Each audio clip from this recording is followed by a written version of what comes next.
I mean, honestly, it's not that big of a change. It kind of makes it feel more like rock climbing. It's like, it really feels like we've been here on a climbing expedition, climbing in the mountains, because with the weather swirling and the rain and the wind and everything, it basically feels like I just climbed a giant tower in the greater ranges. It makes the whole experience of coming to Taipei and climbing feel like a grand adventure. So, I mean, really that's just part of climbing, and that's totally fine with me. We spent a lot of time before the climb sort of walking through what we assumed would be some of the more challenging parts. Now that you've actually accomplished it, like, what to you was the most difficult part of the climb? I mean, I think for me personally, the biggest challenge was staying calm. I don't know, having the crowd, having the whole experience, having all the people around, it just makes it feel a little more intense. And so I think starting felt, I was a little more nervous getting off the ground. And then as I climbed, I relaxed more and more. I was like, oh, this is so fun. I mean, this is why I do it. It was incredible. It's interesting because we did say that, right? Like, you typically free solo, and like the emphasis on solo, you're alone. What was that like, having all of these people watching and sort of playing to them, but also not wanting to break your concentration? I mean, yeah, I think when I was leaving the ground, you're like, oh, it's kind of intense. There's so many people watching. But then honestly, they're all wishing me well. I mean, basically it just makes the whole experience feel almost more festive. I'm kind of like, all these nice people are out supporting me and having a good time. It's a beautiful city. It's a beautiful day. Everyone's enjoying this experience. And so in some ways, I think the energy actually kind of bolstered me as well. Among the thousands of people that were watching here and the millions that were watching at home, your wife, Sani, was one of them. Sani, is this the first time you said you were watching Alex free solo something of this magnitude? Before he started, walk me through what you were feeling. Well, I was definitely pretty enlivened by the energy of the crowd. It was truly wild to walk out of the building and just see so many people. And I was telling someone that when you really love someone and you think that they might be stressed, you're kind of like, I wish I could take their place. I wish I could take any of their stress away. But in this case, I was like, thank God I'm not him. Did it give you any relief, though, to see, right away how much sort of joy and fun and playfulness Alex was exhibiting while he was doing this? Yeah, I knew the second he left the ground, it would all just kind of not fade away, but get quieter, kind of be a little bit more of an internal experience, and then just be joyful. And so I was really happy once it just started. There wasn't any waiting, and he got to do what he wanted to do. Emily, I mean, you're a really good friend of Alex. You've climbed with Alex quite a bit, but you had never watched him free solo either. And I know we had talked about how you were sort of feeling about that. As he's taking those first steps onto the building, what was going through your mind? Yeah, I was pretty stressed out. I had some anxiety. I think I didn't know what to expect. Free soloing, much like Sani, it makes me feel a bit uncomfortable to watch it. So yeah, I just had a lot of emotion going on. But the crowd was quite cool to kind of feel that energy and see all these people who were just so excited. And so that kind of helped, but I feel like I had a little bit of a roller coaster going on. And then, yeah, slowly, as Alex got higher, I started to kind of settle in, and you were just being so playful and so excited, and you had a smile on your face, and I was like, okay, he's just having a great time, and I think I can breathe a little bit. Emily's right. We had this crowd in front of us at the set, and they reacted to literally everything Alex would do. They would gasp, or they would hold their breath, or they would cheer, or they would laugh when he would make a comment. And a part of the reason they were able to do that is because the access they were provided and the views that they were provided. And James, that's where you come in. I mean, this was no small task to capture what we just witnessed. What all went into it? Yeah, some key people need to be mentioned, I think. Yeah. What we've just seen, what enabled us to get those amazing shots is probably the best camera rig, I think, maybe in broadcasting history. I've never seen that many ropes, the skill that went in. So first I'm going to basically name check Waldo Etherington, who was our lead rigger. He and I were out here in March last year for our first scout, and then Waldo put together this genius team. So those great cable cam shots and things were from Waldo. And then you need extraordinary, and Waldo had this he handpicked this amazing rigging team. Again, I mean, Alex, you've worked with loads of riggers, but all of those guys, I mean, there's like 8 of them or something. They are world class. And then you need world class camera operators, and that's a kind of easy thing, really, for me. I shouldn't take too much credit, because Alex and I have been cooking up this idea for a while, and I said, who's going to be the lead DOP? Who's going to kind of put this together? And he said, talk to Brett Lowell, who, buddies of all of you, actually. You know, he's just a legend, really, in the high-angle climbing camera world. And I had a quick call with Brett. I mean, I don't know how long ago that was, a year and a half ago or something. And Brett, all those different angles, he was actually calling different things in my ear. You know, when he finished on 90, good shot on Mikey, good shot on Pablo, good shot on Sav. And all of these operators, again, kind of self-select in a way, the team that we built, because, I mean, it stands to reason. When Alex is soloing, he needs to know that that camera up above him isn't going to, you know, drop something or whatever. I mean, it's, you know, Alex needs to look up and have total confidence in those people. So, again, the team that Brett put together, I've name-checked a few. Forgive me if I didn't mention some of the others, but they were kind of, they all come from the climbing world, and they are, you know, world-class. I mean, we had a world-class team here. And I'm just going to go off script slightly, if that's all right, because we're all talking about the climb, but you couldn't get a climb out live without a world-class live crew. And Al Berman, who's kind of sat back there, is, they didn't have room on the panel for him, but what was wonderful for me was because I work with Waldo and Brett and the cameras and everything else, but then we need to get this thing on air. So Al brought in the live team, Yes. you know, stage directing, the truck, everything. Those of you that haven't been in a control room, it's magical. I mean, it's frenetic, but the kind of artistry and the creativity in the moment to make the right call, to let things feel. At the end, I don't know how many dry eyes were in the house when you two were, you know, just hugging at the end or whatever, and Al was saying, hold it. People were trying to do other stuff. Stay with it. And you know, so this combination of world-class kind of camera and riggers and world-class live broadcasters it's just amazing. So props to the whole crew. There's a lot of us, but everyone Truly. did their jobs brilliantly. Yeah, Al did an incredible job with his instincts, really guiding the ship. He was the one that was in my ear, and there was a lot of moving parts. Really quick, though, on the camera part, because you kind of nodded when he's like, we want to make sure that the cameraman doesn't, like, drop something on Alex. That wouldn't be ideal. It's part of building that trust, you know, being your friend, because it feels like you're sort of surrounded by friends on the camera crew. Yeah, for sure. I mean, there aren't that many high-angle camera people in the world, and so I am friends with many of them, most of them. But I would say that as James said, I mean, the entire team today was world-class. Like, everybody is the best at what they do, and I think that for me, it makes it easier to do my best when I totally trust the team, and I know that they're all bringing their best as well. And so, I mean, that's kind of, to me, an ideal project like this. It does feel like an expedition where we all come to a place together, we all do our absolute best to execute to the best of our abilities, and, like, they're doing what they do really, really well, and I try to do what I do as well as I can. So just, I don't know, it's so great. What a nice day. What a nice day. What were you thinking? You summit, you get all the way to the top, you're at the top of the spire, and you have done it. Like, what was the first thing that flashed into your mind? I was like, what a view, it's incredible. I was like, what a beautiful day. It was very windy, so I was like, don't fall off the spire. I was like trying to balance nicely. But no, I was like, what an incredible position. And I mean, what a beautiful way to see Taipei. And it's nice because we've been here all week and it's been gray and rainy, kind of socked in. And today was just so perfect and you could see for miles, super clear. I was like, couldn't be a better time to be on the top of the spire, appreciating the position. We've talked a little bit about what still motivates you, and that's what the people want to know. They want to know what still motivates you at this point in your career. You clearly have nothing left to prove, to still take on really big objectives that push you outside of your comfort zone. Well, I think you just said it. I like objectives that are new for me, that are different, that are challenging in some way. I mean, really, I like a reason to stay motivated and to get up early and to train and to do something exciting.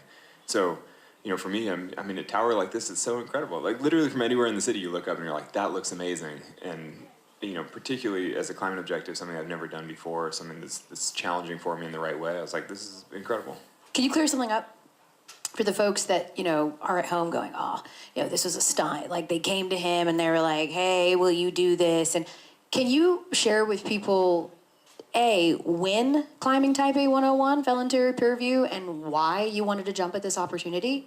Well, I mean, in general, I like to climb anything that looks cool that I'm allowed to. And so, you know, I first saw Taipei 101 over 10 years ago and was like, wow, that's incredible for climbing. That would be amazing. But at the time, didn't get the opportunity to actually climb it. And you know, at the time, I thought about climbing it without permission, you know, don't tell anybody. You know, but I was kind of like, oh, I know I can do it, and it would be amazing, like, maybe I should. But then out of respect for the building and respect for all the people on the team who had allowed me access to look at it, I was like, well, obviously I'm not going to poach this. Like, I'm going to, you know, respect the people and just see if it ever comes together. And so then for the project to come together more than a decade later, I'm like, oh, it's so great. What an opportunity. It's such a pleasure. Yeah, James, because this doesn't just come together, right? There's a reason that people don't let people free solo climb buildings. What went into this? Well, I mean, I just want to thank Taipei 101. I don't know who's in the room, but Janet and her team. I've been working with Alex for about 5-6 years. He's always when you're doing one project, you say, what do you want to do next? And the skyscraper's always been something we've discussed. And as Alex says, people climb buildings illegally, but, it is so rare for a building to trust a climber and a team this building occupies an amazing kind of position in Taiwanese, the landscape, as Alex says, but in their kind of culture and society. It's a real icon of this country. And, when we started talking about skyscrapers, Alex was like, he had a list of the ones that he wanted to climb, and this was top of the list. I mean, for the reasons he says, it's got so many interesting features, an interesting route, but we needed the building to say yes. So, I won't go into all the detail, but I was out here about a year ago. I met with Janet and her senior team, put this proposal together. I thought it was a kind of 50-50 coin toss, whether they'd, give us permission. And about halfway through my presentation, Janet just said, stop. We're going to do this. I think she'd seen Free Solo, she kind of trusted Alex primarily. That's the most important person, obviously, in this whole project. But she said, let's do it. And then her entire team have made it happen. I talk about the rigging. We're all over the building, and her team have facilitated that and become part of our camera team. So thank you, Taipei 101. Absolutely, thank you. And to the amazing city as well, they were really all in. Emily, I'm so interested from the climbing community perspective, how they are viewing what Alex initially wanted to attempt to do and has now accomplished. Like, how do they sort of look at these big objectives that Alex sets? Yeah, I think people in the know kind of understand that Taipei 101 was not like a stunt. Like, it's real climbing. It took a lot of preparation. It took a lot of skill, a lot of experience, and really there's only one person who's capable of doing something like this, and it is Alex. And I think in the climbing community, it's been fun to see like how, once again, climbing has been launched onto the world stage. The first time it happened was because of Free Solo, and now it's happening again. And I think we really couldn't be more proud to have the representative for climbing be Alex, because he is such a great human and so impressive and inspiring and thoughtful, and really does like care about the climbing community. As you saw, like all of our friends are here on this project, and it's been incredible to be a part of it. I'm just so proud, and I think that I sort of represent that pride for the climbing community. I can see like the emotion on your face right now, just like what he means and like what's going through your mind right now. What's coming up for you? Yeah, I mean, I'm just really excited and relieved and proud to be a part of it. I'm super honored that I got to be a part of it. I feel so lucky to know both of you guys, because you're special. You're lovely people. Yes. Yeah. Sonny, we've talked about this, right? There's all kinds of colorful adjectives that people that don't know Alex used to describe him: crazy, adrenaline junkie. What do you think that people don't understand about why Alex free solos? Well, I think that what people don't understand until they watch is how much fun he's having and just how joyful he is when he's doing it. That it's actually just like, it's almost like a childlike joy of just like, I'm up here and I'm playing. And I think that was the really cool part of today, that we all got to just watch him have a lot of fun, which is great. If you sort of compare this moment, Alex, to maybe the least glamorous training day that you had in preparation for this climb, which one do you think actually demanded more from you? Was it the training or the reality of it? That's an interesting question. I think doing the actual climb probably does demand more, just the pressure around it, the whole experience, but you're right that, training days, and in some ways I wouldn't even differentiate that much between all the training, because kind of the whole point of having a goal like this is to put in all the training days. I love the training, I love the whole process, I love all the practice climbs that I do to build up for a big climb like this. Basically I just love having a reason to train. And so I do think the climb itself probably does demand a little more. Like, I mean, I was definitely on my A game, like performing today, and you can't necessarily bring that to every training session because sometimes you're just tired or whatever else. But no, I mean, I love the whole process. James, you've built a trust with Alex over the years because you've documented his climbs before. How did this one in particular differ from how you've sort of captured his previous climbs before? So yeah, we worked together on 2 projects. Mm-hmm. One was in a very remote part of Greenland. One was in Alaska. So they're in the wild. But as Alex said, it felt like we were in the mountains. Weather was a massive issue. And it felt like we were getting mountain weather. And everyone's saying, what's the weather going to be like in 10 days' time? I mean, make a guess. I mean, what's the weather going to be like in 24 hours' time? Make a guess. And we were caught out. Forecast was saying the weather was going to be good on the 24th when we were due to go. What didn't happen. It was kind of akin, really, but a lot nicer, a lot more comfortable in a hotel than in a tent in Greenland. No polar bears either. Yeah. Shout out to the hotel. It was very, very nice. I loved the moment at the end. Alex comes down, he meets you, Sonny. You guys are about to walk off, and then you're like, oh, should we shout out our daughters? Do you, Alex, there's a lot being made of like, you've turned 40 and how you prepared for this and how, since we maybe checked in with you in Free Solo, you've gotten married and you've had children now.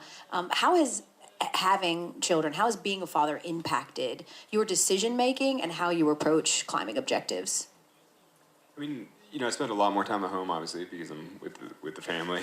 And so I think that means that I'm more selective about projects and just make sure I choose the right projects and choose them for the right reasons. And I think, having a family hasn't diminished my love of climbing, but I just choose my objectives carefully and then train for them carefully and make sure I execute well. I guess, it hasn't, having a family doesn't change who I am. It doesn't change my passion for what I do. Sonny, has there been anything that he's floated as a potential climb that you're like, no. Definitely a few where you're kind of like, that's not sweet. Yeah, no, but those are more like personal projects normally, like random things around the house and things that I want to just climb in the mountains. There's, hanging pictures in the house. I'm like, not in the house, but I mean in our local area. Yeah, no, there are things where I'm like, that doesn't feel so family friendly. For sure. There's moments where, but that's how partnership works. Everybody kind of speaks their mind. You say your piece, and then you kind of see what decision is made. You try and make decisions as a team, but you also have to respect the art behind it and the passion behind it. And this project kind of came together in a really cool way. And once Alex made that decision, I kind of remember not being in resistance to it, but just kind of not having it in my mind. And then 2 months ago being like, oh, this is coming up, this is happening, and I'd seen Alex training, and I'd seen him preparing, but then he really kind of locked in, and so I felt that in my heart of we're locking in, full support mode, whatever happens, I'm just here for you, I'm here to problem solve, support, be optimistic, be positive, make sure everything's in line, and that's and Alex does that for me, for my projects, and in my life, and in my work, so that's what makes us a good team, I think. Also, may I just say that Taipei 101 is actually an incredibly family-friendly climbing objective, in so much as for most climbs, you go to some far-flung place, you don't have cell service, you're gone for months, you're living in a tent. I mean, here, we FaceTime the kids, we'll be home, we fly home tomorrow. I'm kind of like, it's pretty chill in the grand scheme of climbing objectives. I mean, compared to going to the greater ranges, like the far-flung mountains of the world, and then being in, living on a glacier in a tent for a month. Yeah. This is pretty civilized. Yeah. So, I think overall, this is way less time away from the kids, and it's kind of a great objective. There you go. I think the building has their new catchphrase, a very family-friendly climbing objective. Exactly. Should anyone want? No one else but Alex. Right, exactly. Well, and I love that you say that. Emily, I asked you on the broadcast, right? Because, again, Emily is a champion climber. She's a history-making climber. Certainly trailblazing and pushing limits is in her DNA. And I said, would you free solo? And you said? No, absolutely not. No. Why? Why is Alex so unique in wanting to do this? Yeah, I don't think that many people are drawn to free soloing, and I think I'm not drawn to it. I get enough of my fear management out of just rock climbing with a rope, and I feel very good about that, and I get enough challenge from it. I think free soloing is very unique, and there's not that many people who even want to do it, and I think what makes Alex so special is he is an elite climber, so he's very technically good, physically strong, works really, really hard, and then that mental side, that sort of ability to shut everything out and be so pinpoint focused and super present when the consequences are so high is unique. And then the third piece that I think is just so important that I think a lot of people gloss over is like there's an intense desire to do it.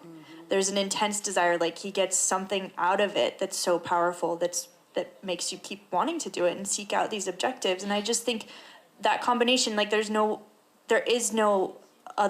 one Alex Honnold, and that's why. When I met with you at your house, Alex, in December, you mentioned to me that there used to be, maybe in the early 90s, like more people that would free solo, and those numbers have certainly declined. Do you have an idea or, I don't know, like a guess as to why we don't see people take that same risk that maybe we did in the early 90s in this space? Well, I think that's sort of a broader question around risk-taking and risk tolerance and things. And I mean, part of that, I think, is the climbing has become a lot more popular, but most people access it through gyms and cities. And so there's a little bit less of the adventurous spirit. And, you know, there are plenty of people out still adventuring and climbing, but I think that there are far more climbers now, and most of them are accessing it from a totally safe environment. So I don't know. I mean, but you could get into sort of cultural perception around risk-taking as much as you want, but I think that for whatever reason, people are maybe slightly more risk-averse right now than they were, say, 30 years ago when I started rock climbing. You very famously, after you free soloed El Cap, it was like, so what are you gonna do? And you're like, I guess I'm just gonna like hit the hangboard a little bit. So now that you've just climbed a building, what you gonna do, Alex? I mean, honestly, I probably will actually do some kind of training either tonight or tomorrow morning because you know, we're going to fly home, and so that's like a bunch of time resting on the plane, and when I get home, I've got a climb that I'd really like to do, and so I've got to be fit. Everybody's going to ask, like, what's the next, right? You've done this, like, what's next? It's got to go bigger, it's got to go. When you are sort of looking at the landscape and seeing what intrigues you, what's interesting, is it one of those let it come to you things? Do you actively go seek? Like, how do you sort of let that process play out? No, I let it come to me. I mean, I always have projects around my house. I always have some kind of climb that I'm working on just because I love having a reason to get up and train. I mean, I love working on something. It's like the pleasure of striving, basically. But I think the big objectives, things like Taipei 101, to some extent, you just have to be striving all the time, training, and then let these things kind of happen as they happen. Because, I mean, particularly with Taipei 101, I mean, you can't grasp at it too hard. Like, if it comes together, you know, if a project like this coalesces and the people at the building give permission and everybody, you know, if it happens, it's incredible and it's, you know, small miracle. But you can't try too hard because you just never know when things like this will come together. I'll end with this question so that we can let you go work out or eat or whatever it is that you want to do. Let's be real. Most people are never going to want to or attempt to free solo a skyscraper. But what do you hope the message or the takeaway from today's experience was for all of the people that watched you do that across the world? I mean, honestly, I don't really know. I mean, one of the things that I learned, I think, from the film Free Solo over the years was that people kind of take the messages that they need from it. I think that people often find the inspiration that they need to pursue their own challenges, their own goals, or, you know, it's often the kick they need to do whatever it is that they want to do in their life. I mean, I don't think anybody watches something like this and they're like, I'm going to go free soloing. But often they'll watch something like this and it's a reminder that their time is finite and they should use it in the best way, the most meaningful way that they can. And so I think, you know, if anything, I hope that that's what people take from it. They're kind of like, oh, if you work really hard at it, you know, you can do hard things if you try, and like maybe I should try. 想看最完整的新闻内容，记得下载TVBS 新闻网 APP。